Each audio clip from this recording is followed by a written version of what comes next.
17th century में scientist Giovanni Cassini और gene richer ने सूरज से धरती के बीच की दूरी का आकलन किया था।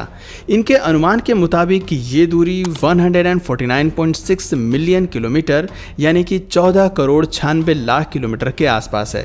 लेकिन क्या आप ये जानते हैं कि वैज्ञानिकों द्वारा सूर्य और पृथ्वी के बीच की दूरी का पता लगाने से लगभग 200 साल पहले ही हमारे तुलसीदास जी ने हनुमान चालीसा की 18वीं चौपाई जुग सहस्र जोजन पर भानु लिल्युताहि मधुर फल जानू के जरिए सूर्य और पृथ्वी के बीच की दूरी का वर्णन कर दिया था।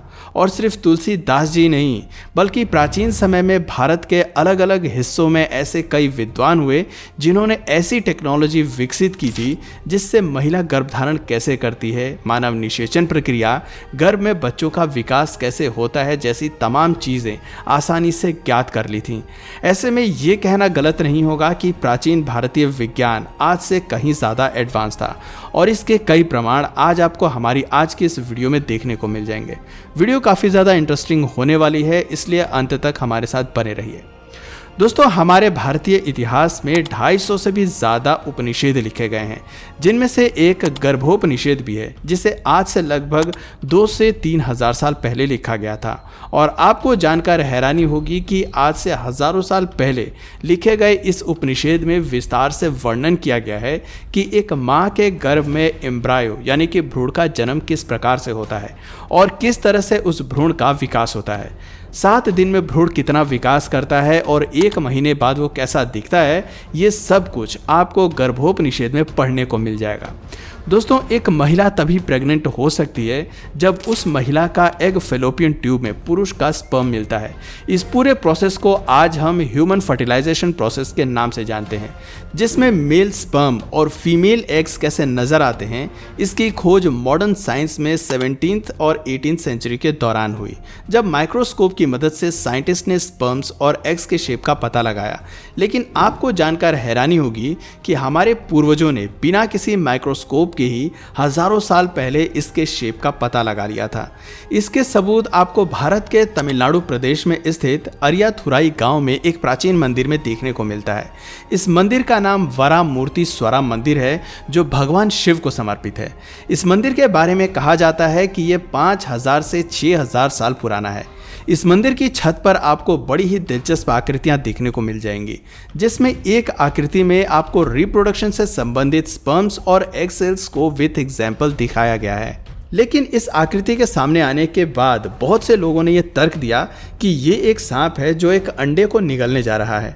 लेकिन आप सोच कर देखिए कि क्या आपने किसी ऐसे सांप को देखा है जो अपने से बड़े आकार के अंडे को निगलने की कोशिश कर रहा हो?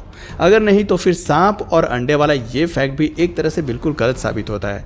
और ऐसे में ये कहना बिल्कुल गलत नहीं होगा कि इस मंदिर की आकृति में रिप्रोडक्शन को ही दिखाया गया है, जिसमें एक मेल स्पर्म ओवियम को फर्टिलाइज कर रहा है।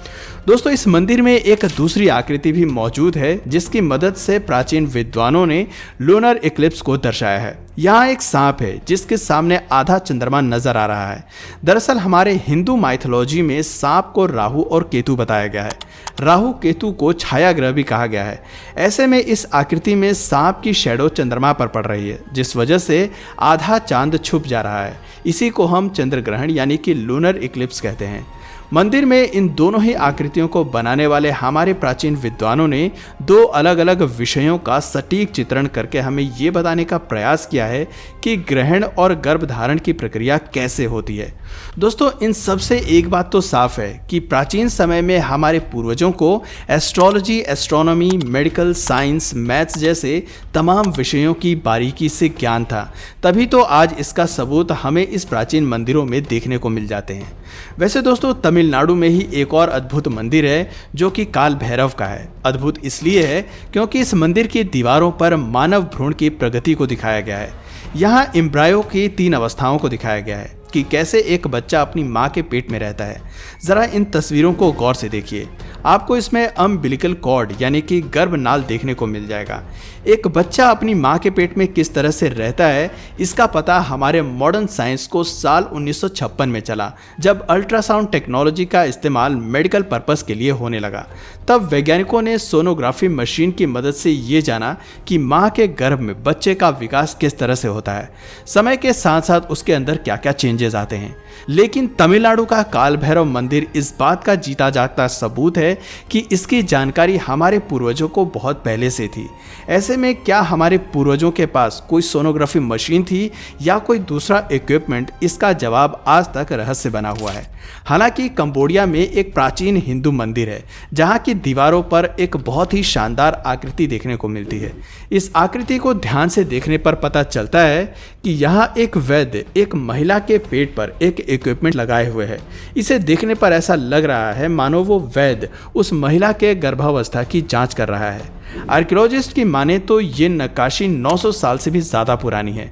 ऐसे में सवाल ये उठता है कि क्या आज के साइंटिस्ट नई मशीनों का आविष्कार कर रहे हैं या फिर प्राचीन मशीनों का ही पुनः से आविष्कार किया जा रहा है। दोस्तों, बच्चे के लिंग का निर्धारण उसके पिता के क्रोमोसोम के कारण होता है, यह हमें मॉडर्न साइंस से पता चला है। लेकिन आपको जानकर हैरानी होगी कि हमारे वेदों में पहले ही इस बात का वर्णन किया जा चुका है कि बच्चे का लिंग निर्धारण इस बात पर निर्भर करता है कि उन्हें अपने पिता से किस प्रकार का क्रोमोसोम प्राप्त हुआ है। इसमें माता का कोई योगदान नहीं होता। दोस्तों, जिस बात को मॉडर्न साइंस ने दुनिया के सामने लाने में न जाने कितने साल लगा दिए, उस बात को हमारे प्राचीन भारतीय विद्वानों ने हजारों साल पहले ही बता दिया था। दोस्तों, आज अमेरिका भले ही दावा करे कि उन्होंने स्टीम सेल टेक्नोलॉजी का आविष्कार किया है, लेकिन हकीकत यह है कि स्टीम सेल टेक्नोलॉजी और टेस्ट ट्यूब बेबी जैसी टेक्नोलॉजी हमारे देश में 1000 साल पहले से ही मौजूद है। भारत में महाभारत काल से ही हमारे पूर्वजों ने इस तकनीक का पता कर लिया था। दोस्तों, महाभारत की गांधारी तो आप सबको याद ही होगी, जिसने 100 पुत्रों को जन्म दिया था। लेकिन आप में से बहुत से कम लोगों को इस बात की जानकारी होगी कि गांधारी ने अपने 100 पुत्रों को जन्म देने के लिए स्टीम सेल टेक्नोलॉजी की ही मदद ली थी। दोस्तों, धृतराष्ट्र की पत्नी गांधारी गर्भ से थी, लेकिन 9 महीने बाद भी उसने किसी संतान को जन्म नहीं दिया। महीने गुजरते गए, 9 महीने 10 महीने में बदल गए और फिर 11 महीने हो गए, मगर कुछ नहीं हुआ। तब हताश होकर गांधारी अपने ही पेट पर मुक्के मारने लगी, मगर उससे भी कुछ नहीं हुआ। तब क्रोध में आकर गांधारी ने अपने एक नौकर को एक छड़ी से अपने पेट पर प्रहार करने को कहा, जिससे गांधारी का गर्भपात हो गया और उसके गर्भ से मांस का एक काला सा लोथड़ा बाहर निकला, जिसे देखकर गांधारी ने ऋषि व्यास को बुलाकर कहा, आपने एक समय मुझे 100 पुत्रों का आशीर्वाद दिया था, लेकिन उसकी बजाय मैंने एक मांस के लोथड़े को जन्म दिया है। आप इसे ले जाकर जंगल में फेंक दीजिए या फिर कहीं पर दफन कर दीजिए। तब ऋषि व्यास ने गांधारी से कहा, मेरा आशीर्वाद व्यर्थ नहीं जा सकता, मैंने जो कहा है वो होकर ही रहेगा। महाभारत के मुताबिक ऋषि व्यास ने तुरंत मांस के उस टुकड़े को 100 टुकड़ों में बांट दिया और उन्हें अलग अलग 100 घड़ों में भर दिया। उन घड़ों में तमाम तरह की जड़ी बूटियां डालकर ऋषि व्यास ने घड़ों को सील करके उसे तहखाने में रख दिया। कहा जाता है कि इन्हीं घड़ों से गांधारी के 100 पुत्र बाहर निकले थे। तो दोस्तों, उम्मीद है अब आप समझ गए होंगे कि हमारा प्राचीन भारतीय विज्ञान आज से कितना ज़्यादा एडवांस था। वैसे गांधारी के 100 पुत्रों को लेकर आपकी क्या राय है? क्या वो टेस्ट ट्यूब बेबी टेक्नोलॉजी की मदद से पैदा हुए थे या फिर इसके पीछे किसी दूसरी टेक्नोलॉजी ने काम किया था? अपनी राय हमें कमेंट में ज़रूर बताइएगा। इस वीडियो में फिलहाल इतना ही। अगर इस वीडियो से आपको कुछ नया जानने या सीखने को मिला या फिर इंटरेस्टिंग लगा तो प्लीज़ इस वीडियो को एक लाइक करके अपने फ्रेंड्स और फैमिली में से ज़रूर शेयर करें। और यदि आप इस चैनल पर नए हैं तो प्लीज़ इस चैनल को सब्सक्राइब करके बेल नोटिफिकेशन आइकन को ऑन कर लीजिए ताकि हमारे आने वाले वीडियोस आप मिस ना करें। मिलते हैं फिर किसी वीडियो में नए टॉपिक के साथ, तब तक के लिए नमस्कार।